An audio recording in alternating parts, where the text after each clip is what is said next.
Good morning. I'd like to give you a quick tour of the Python-Microscopy Environment, a software suite that's been developed in my group initially at Yale and now at the University of Auckland. Python-Microscopy Environment is a package for super resolution localization microscopy and more generally high resolution microscopic data capture and analysis. It has components for simulation, which let you use realistic dye photophysics and incorporate models of camera noise and PSFs, which are realistic. We've got a hardware control component, which allows you to control a lot of commonly used hardware, like all the common CMOS cameras and a bunch of motorized stages and piezos and lasers and things like that. And this will stream with high bandwidth into a cluster. So this is one of the key points of difference with this software, is that you can take the full bandwidth of a CMOS camera and stream for about as long as you like, because you're pushing it into a cluster rather than onto the local hard drive, and so you can put a lot of storage in the cluster. You can also get a lot of automation in that.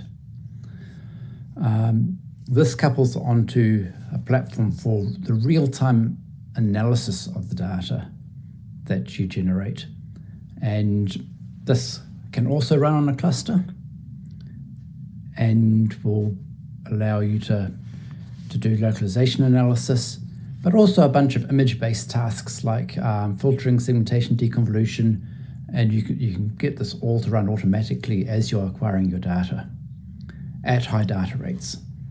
And then finally, a tool for visualization and post-processing, both of image data and more specifically of 3D point clouds, such as are acquired from localization microscopy. Now, without further ado, I will launch into a demo of the Python microscopy environment. Now, for this demo, we are going to launch a cluster of one on this local computer. And this is the same thing you do for if you wanted to use the software without using a cluster. You'd do the same thing on an instrument computer. And so this is firing up, and it consists of a server or a bunch of servers which save the data, a bunch of servers for analysis, and a user interface, which is what you see, which pops up here. Now this is running, I'll launch the acquisition software, which performs the hardware control.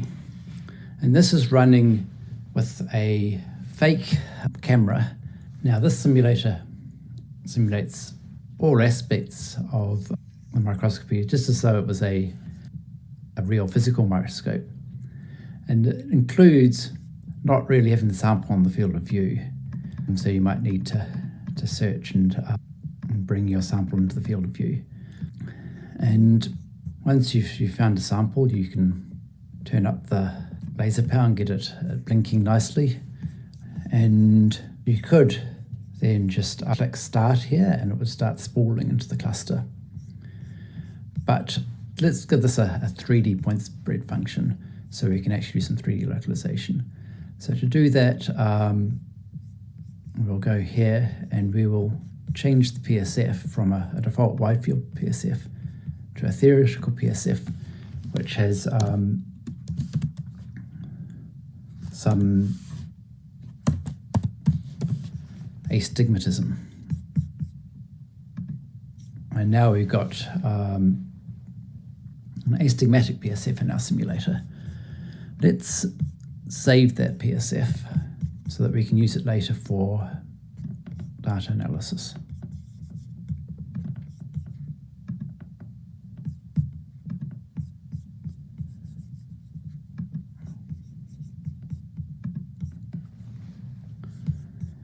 Now to take a series,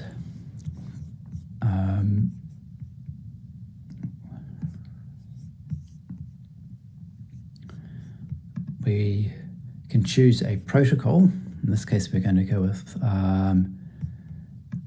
symbol 642, which is for simulation at 642 nanometers. And this controls what lasers are turned on and off where. We can also set up Z-stepping.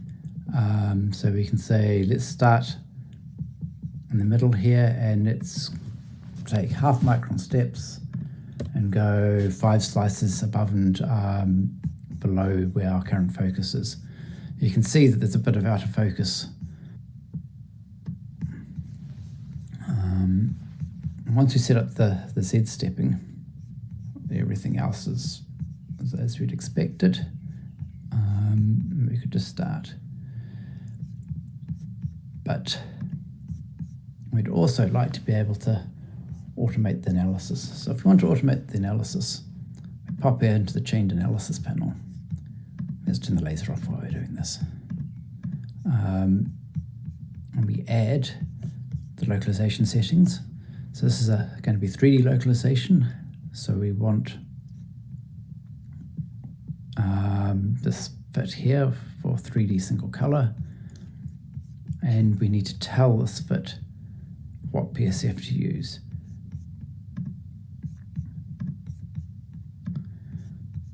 And there's a few other settings here which can usually be left at their defaults.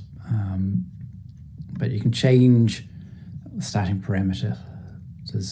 And in this case, because we're astigmatism, the stick estimator works well. So we'll add a localization task to our chained analysis. Now I'm going to load a recipe that I've defined earlier. And a recipe is simply a series of processing blocks which define operations to perform on the data that we produced. So this takes the localization data, it filters it, and it generates the histogram and saves the output. So if we add that, we will get our localization data and a histogram image of the localizations. And the final thing we need to do is we need to set the chained analysis to start with the series. So when we start a series, it will automatically start the localization, and then once the localization is finished, it will automatically start the recipe. Now these recipes are not limited to a simple rendering task. We could also put in segmentation or quantification, and then we've got a bunch of recipe tiles which let you do that. So at this point, we could go back to the series panel here and click Start to acquire one series. But because we generally don't just want to image one cell, we could go back to low laser power and take a tiled overview of our cover slip.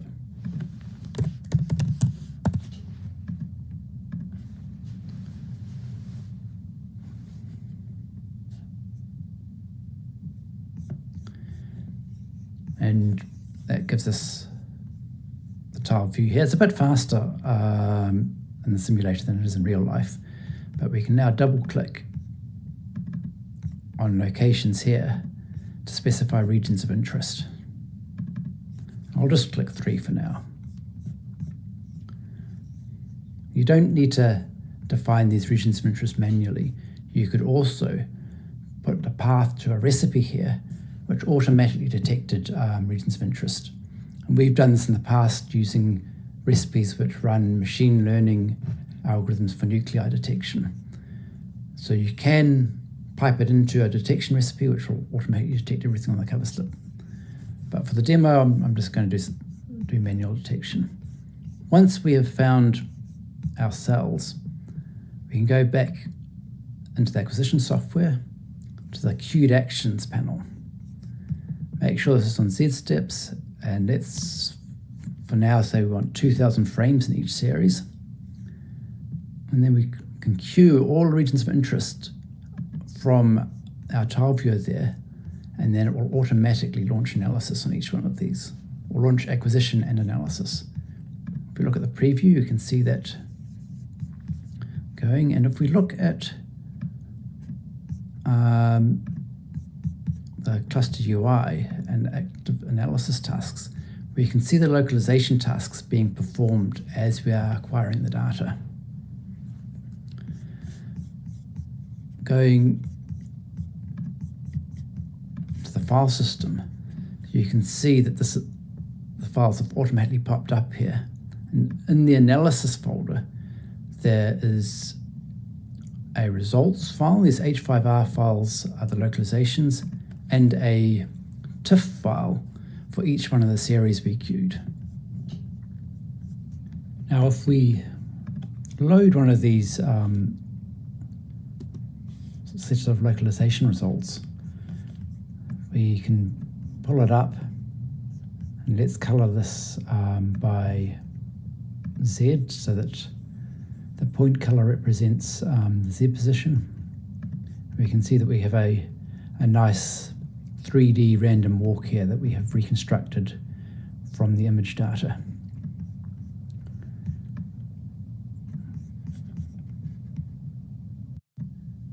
At this point, it's probably worth having a look at what's going on under the hood and what separates Python from a lot of the other data and acquisition software that you can get. Now, when data comes from the camera, we are compressing it on the fly before pushing it into the cluster. In the demo, this was just on a single computer, but if you're running at 800 frames a second, you can, on a CMOS camera, you can push it into a cluster with multiple nodes, and the data will get distributed across the nodes with a little bit being saved on each node. So you get around the bandwidth limits of hard drives and gives you essentially unlimited storage, or as much storage as you can cram into a number of cluster nodes. Having the data distributed across nodes also comes in handy when you come to analyze it, because it means that you can distribute your analysis to the nodes which hold the data for a particular frame. Looking at our compression in more detail, we're compressing in a lossy fashion that stays within the shot noise. That means we don't lose any information. Our quantal unit is always much smaller than the shot noise envelope, but it allows us to get very good compression ratios. And so we can get a compression ratio of somewhere between sort of 5 and 10 on localization microscopy data. And this compression runs fast enough that you can easily do it in real time on a laptop at the data rates that we are talking about. When we come to apply this to a real microscope, this is an example of one of the types of things that you can do with it. We took a whole cover slip, took a tiled overview of that, ran it through our machine learning nuclei detection recipe, picked out all the nuclei, and then automatically imaged every single nuclei. And this is imaging lamin and nuclear phosmin, and we get super resolution images of just over 10,000 cells in this cover slip. And we have a wide range of different nuclear morphologies. These images on the right here are basically plus and minus 1 standard deviation in each of the principal components of the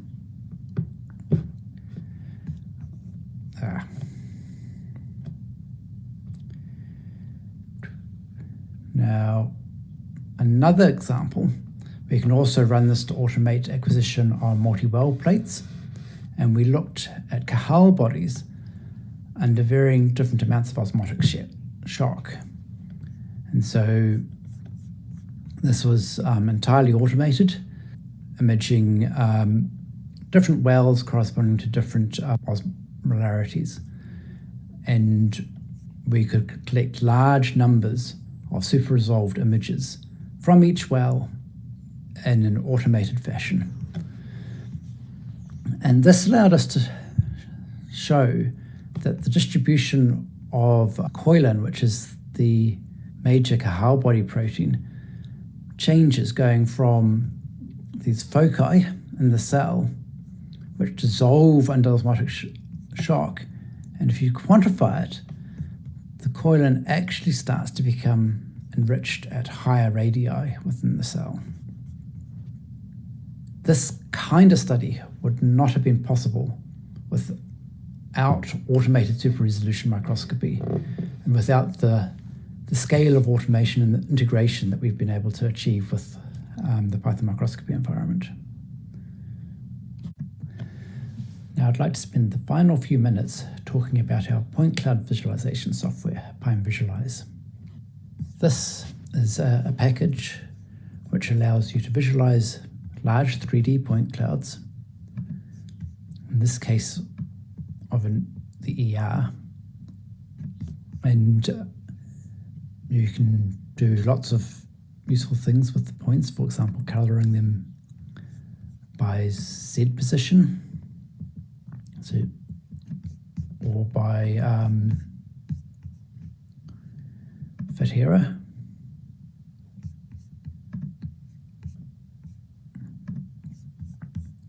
And you can represent the points in a number of different ways, such as little spheres, or as a transparent point sprites. This is an approximation to Gaussian rendering, which works fast.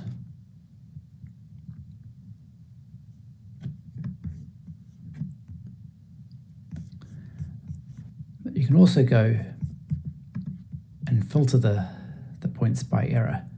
For example, here's a default filter which only accepts points which have a localization error of less than 30 nanometers. But we can adjust that. Let's say bring that down to 10 nanometers. This is a 4-pi SMS data set, which means that most of the points have high precision. And that will discard the lower precision points. We could go even further. We could drop that to say 5 nanometers and only get the really high precision points, which makes the hollow lumen of the ER here very clear to see. Let's pop that back up.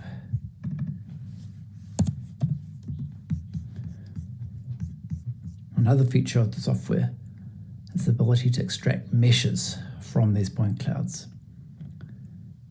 Do that using the generate isosurface function, and then potentially adjusting the threshold here, although we can do that later. And then that will process for a little bit and should pop up an isosurface very shortly. This algorithm is quite special in that it uses a sparse octree and and does the isosurface on the dual grid or the sparse octree. And this allows us to work with reasonably fast on very large point data sets. If we were to render this into a 3D image first and then take the isosurface from it, the data volume that would be required would be several hundreds of gigabytes of pixel data, which you can't realistically fit into the memory of your ordinary laptop.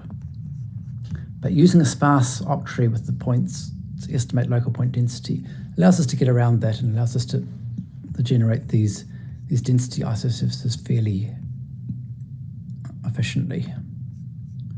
once you have such an isosurface, you can also change the colouring. For example, we could colour this by mean curvature. We could give it a lookup table. There we go, that's better. And we can see the areas here of high positive curvature in blue and high negative curvature in red.